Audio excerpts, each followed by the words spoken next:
ఇటీవల దేశంలోనే అతిపెద్ద లిక్కర్ స్కామ్లో అరెస్ట్ అయినటువంటి మిథున్ రెడ్డిని తండ్రి అయినటువంటి పెద్దిరెడ్డి రామచంద్రారెడ్డి పరామర్శించడానికి వెళ్ళాడు. ములాఖాతు తర్వాత బయటకు వచ్చి ఆ మీడియాతో మాట్లాడుతూ కొంత ఆగ్రహం కూడా వ్యక్తం చేసి కొన్ని పెద్ద మాటలు మాట్లాడాడు. ఏంటంటే, నా కొడుకుని టెర్రరిస్టులాగా తాలిబాన్లలాగా ఈ ప్రభుత్వం ట్రీట్ చేస్తుంది, సో కనీస సౌకర్యాలు కల్పించకుండా ఇబ్బంది పెడుతుంది, ఇది రాజకీయ కక్ష సాధింపు అని చెప్పి కొన్ని పెద్ద మాటలు మాట్లాడాడు. వాస్తవానికి పెద్దిరెడ్డి రామచంద్రారెడ్డి సీనియర్ లీడర్, అందులో ఎటువంటి సందేహం లేదు. రాజకీయాల మీద క్షుణ్ణంగా అవగాహన ఉన్నటువంటి వ్యక్తి.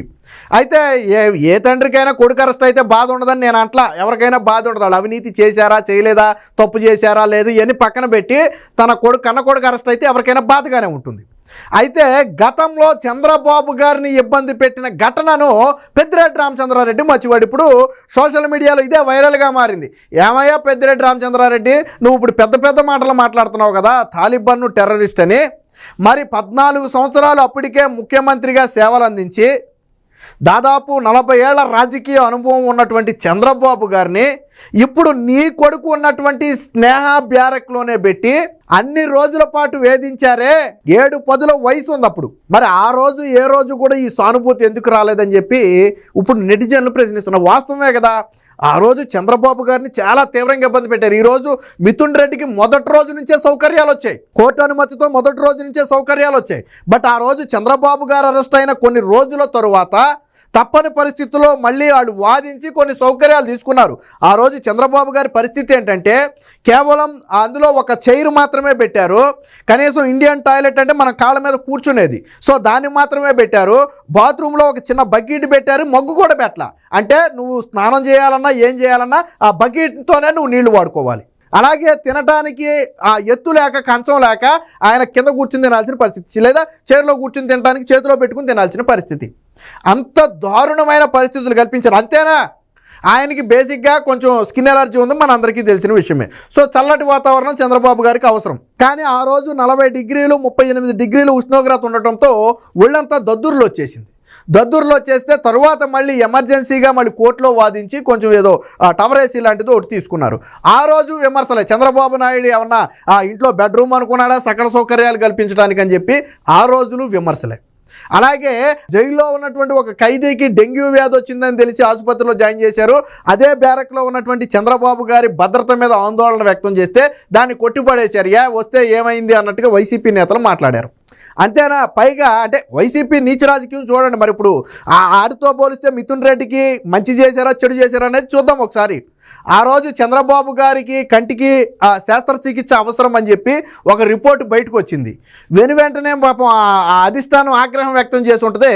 అదే డాక్టర్ల చేత మళ్ళీ గంట వ్యవధిలో దాన్ని మార్పించేసి, లేదు ఇప్పుడు అవసరం లేదు, కొన్ని రోజుల తర్వాత అయినా శస్త్రచికిత్స చేయొచ్చని రిపోర్టు మార్పిస్తే వెంటనే కూటమి, అప్పుడు అపోజిషన్లో ఉన్నటువంటి టీడీపీ ఏం చేసింది, లోకేష్ గారు వెంటనే ఈ రెండింటిని తీసుకెళ్లి కోర్టు ముందు పెట్టారు. ఇదిగో మొదట వీళ్ళు ఇచ్చిన ఇది చంద్రబాబు గారికి సర్జరీ అవసరమని వాళ్లే నివేదిక ఇచ్చారు, తరువాత గంట వ్యవధిలో అవసరం లేదని వాళ్లే నివేదిక ఇచ్చారని చెప్పి ఆ రెండింటిని తీసుకెళ్లి కోర్టులో పెడితే కోర్టు దీని రాజకీయ కక్ష అని భావించి ఆ రోజు చంద్రబాబు గారికి శస్త్రచికిత్స చేసుకోవడానికి అవకాశం కల్పించింది. అంటే మరి ఏ రకంగా వేధించారు ఆ రోజు చంద్రబాబు గారిని? అన్నిటికీ మించి సాక్షి సునకానందం అనాలి, మనం ఒక పదాలు వాడకూడదు కానీ అలాంటి ఆనందమే పొందారు. ఎందుకనంటే ఆ రోజు చంద్రబాబు గారిని అరెస్టు చేస్తున్న సమయంలో జైల్లోకి వెళ్తున్న ఫోటోలను పదే వాళ్ళ మీడియాలో తిప్పారు. మీకు గుర్తుందో లేదో, రామోజీరావు గారిని నాడు సిఐడి ఇన్వెస్టిగేషన్ చేసేటప్పుడు, చిట్ ఫండ్ స్కామ్ అని చెప్పి ఇన్వెస్టిగేషన్ చేసేటప్పుడు ఆ వీడియోలు ఫోటోలను కూడా కావాలని సాక్షి మీడియాకు వదిలేరు.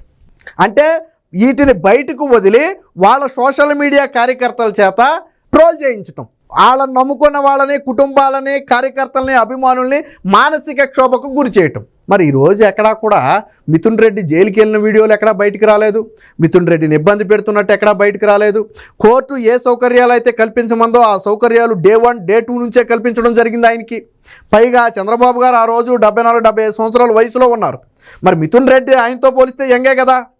మరి మిథున్ రెడ్డికి ఎందుకు ఈరోజు? మిథున్ రెడ్డికి బెడ్ ఉంది, షూస్ ఉన్నాయి, పెన్ను పేపర్ల దగ్గర మొదలు పెడితే, టీవీ దగ్గర మొదలు పెడితే, వాకింగ్ షూస్ దగ్గర మొదలు పెడితే ఆయనకి బయట ఫుడ్, మందులు, అన్ని సకల సౌకర్యాలు కల్పించారు కదా. కానీ ఆ రోజు చంద్రబాబు గారు అదే స్నేహ బ్యారక్లో ఉన్నారు, ఈరోజు మిథున్ రెడ్డి అదే స్నేహ బ్యారక్లో ఉన్నారు. మిథున్ రెడ్డి ఎవరండి? 3 సార్లు ఎంపీ. అలాంటి ఎంపీలు చాలామంది ఉన్నారు దేశంలో. కానీ చంద్రబాబు గారు ఒక రాష్ట్రానికి అప్పటికే 3 సార్లు సీఎం, ఉమ్మడి ఆంధ్రప్రదేశ్కి 2 సార్లు సీఎం.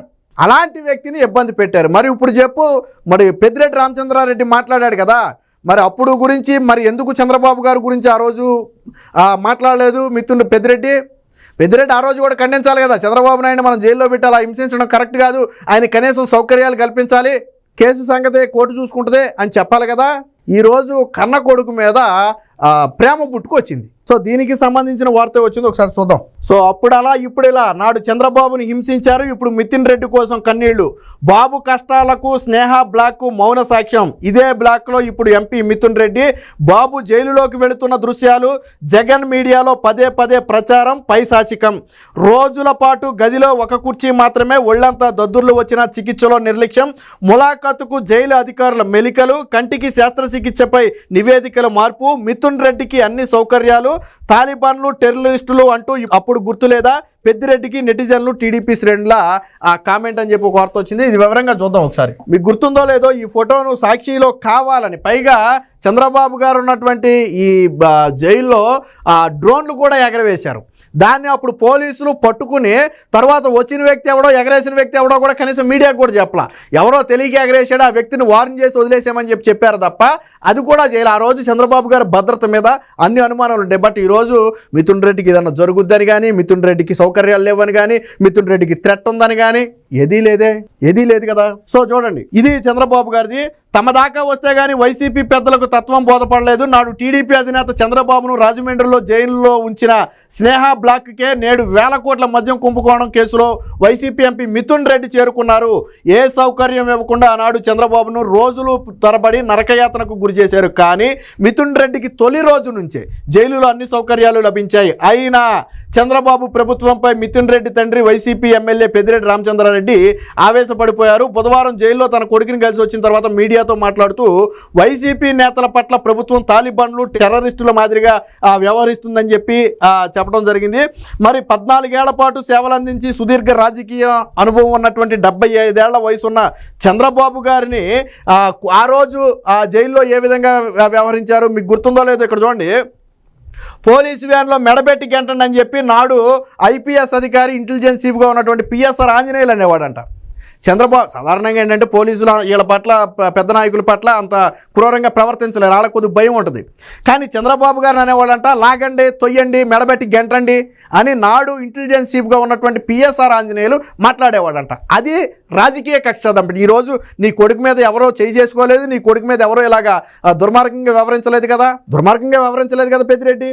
2 రోజులపై కంటి మీద కునుకులేదు. నాడు చంద్రబాబు గారిని 2023 సెప్టెంబర్ 8వ తేదీన అరెస్టు చేసింది మొదలు.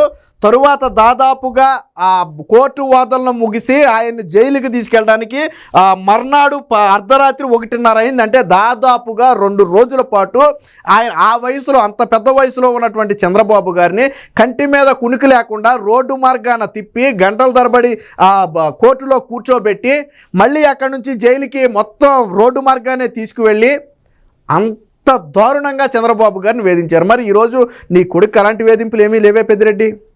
మరి టెర్రరిస్టు, తాలిబాన్ లాంటి పెద్ద మీరు చంద్రబాబు గారిని టెర్రరిస్టు, తాలిబాన్ లాగా ట్రీట్ చేసింది జగన్మోహన్ రెడ్డి. ఆ రోజు చంద్రబాబు గారిని స్నేహ బ్లాక్లో ఉంచిన తర్వాత ఆ సీసీటీవీ ఫుటేజ్లను కొంతమంది పై అధికారులు, కొంతమంది రాజకీయ నేతలకు పంపారని కూడా ఆరోపణలు ఉన్నాయి. మరి ఎవరు చూశారు ఆ రోజు? అంటే చంద్రబాబు నాయుడు ఏం చేస్తున్నాడో చూసి ఆనందం పొందటం, సైకో ఆనందం పొందటం. మరి ఈరోజు అలాంటి ఘటనలు ఏమీ లేవే. యాజ్ పర్ కోర్టు ఏదైతే డైరెక్షన్ ఇచ్చిందో ఆ డైరెక్షన్ ప్రకారం కూటమి వెళ్తుంది. పోలీసులు వ్యవహరిస్తున్నారు. కక్ష సాధించాలంటే నీ కొడుకుని ఇబ్బంది పెట్టవచ్చు, కానీ అలా చేయలేదు. మరి ఆ రోజు లేని నీతి కబుర్లు ఈ రోజు ఎలా చెబుతున్నావా పెద్దిరెడ్డి? ఆ రోజు అంత పెద్ద చంద్రబాబుని అరెస్ట్ చేస్తే లేదు, ఈ రోజు నీ కొడుకుని అరెస్ట్ చేస్తే ఎందుకు? ఆ రోజు ఆధారాలు లేవని కోర్టు వదిలేసేటప్పుడు చెప్పింది. ఇన్ని రోజులు గడిచినా చంద్రబాబు గారు స్కామ్ చేశారు అనడానికి ప్రభుత్వం ఆధారాలు చూపించలేకపోయిందని వదిలేశారు. మరి ఈరోజు నీ కొడుకు అవినీతి చేశాడు అనడానికి ఆధారాలు ఉన్నాయి. ఏసీబీ కోర్టు దగ్గర మొదలు పెడితే సుప్రీంకోర్టు వరకు ఎన్ని కోర్టులకు వెళ్ళినా నీకు రక్షణ దొరకల. ఎందుకని? పక్కా ఆధారాలు ఉన్నాయి కాబట్టి. కాబట్టి ఇప్పుడు తన దాకా వస్తే కానీ తత్వం బోధపడదా అన్నట్టు ఆ రోజు జరిగినవన్నీ మర్చిపోయి ఈ రోజు పెద్దిరెడ్డి నీతి కబుర్లు చెప్పడం పట్ల ప్రజలు కూడా హర్షించడం లేదు. కాబట్టి పెద్దిరెడ్డి ఎప్పటికైనా గ్రహించాలా, మనం చేసిన కర్మ ఉత్తినే వదిలిపెట్టదు. ఆ రోజు చేసిన కర్మ ఈ రోజు తిరిగి వచ్చింది.